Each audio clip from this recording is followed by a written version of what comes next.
যদি আমি চাওঁ বৰ্তমান যেটো এডমিশন চলি আছে আপোনাৰ হাই সেকেন্ডাৰী পৰা আৰু গ্ৰেজুৱেচন লৈকে যেটো এডমিশন কৰিবলৈ যাওঁতে প্ৰতিজনৰে বহুত মানে বেলেগ বেলেগ ডিফাৰেন্ট ষ্টেজত এডমিশন কৰিব লাগে আৰু তো তাৰ কাৰণে এতিয়া চৰকাৰে আপোনাৰ ইনিচিয়েটিভ এটা লৈছে এইটো হৈছে one nation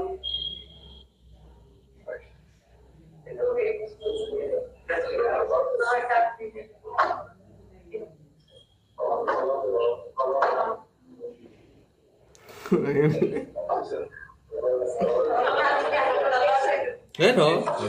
Yes. Adore kare.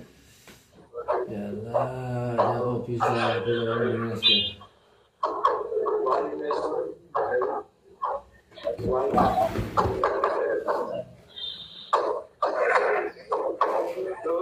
hello one student itu all মানে যদি এডমিশন লয় তো পটামিটা যদি ফার্স্ট ইয়ার যদি এডমিশন করায় এই ফার্স্ট ইয়ার এডমিশন করে অকল এটা একাউন্ট এটা আইডি বনোৱা হয় যদি পৰৱৰ্তী সময়ত এই ষ্টুডেন্ট একাউন্ট যদি আপোনাৰ হাই সেকেন্ডাৰী পাস কৰে তো হাই সেকেন্ডাৰী আইডি ইউজ কৰিব পাৰিব আৰু যদি ফিউচাৰত যদি এই ছোৱালীজনী বা ল'ৰাজনে যদি আপোনাৰ গ্ৰেজুৱেচন কৰে এই গ্ৰেজুৱেচনত একেটা আইডি কাম কৰিব আৰু আপোনাৰ পিছৰ অৱস্থাত পিএইচডি বা পিজি কৰি একেটা হ'ব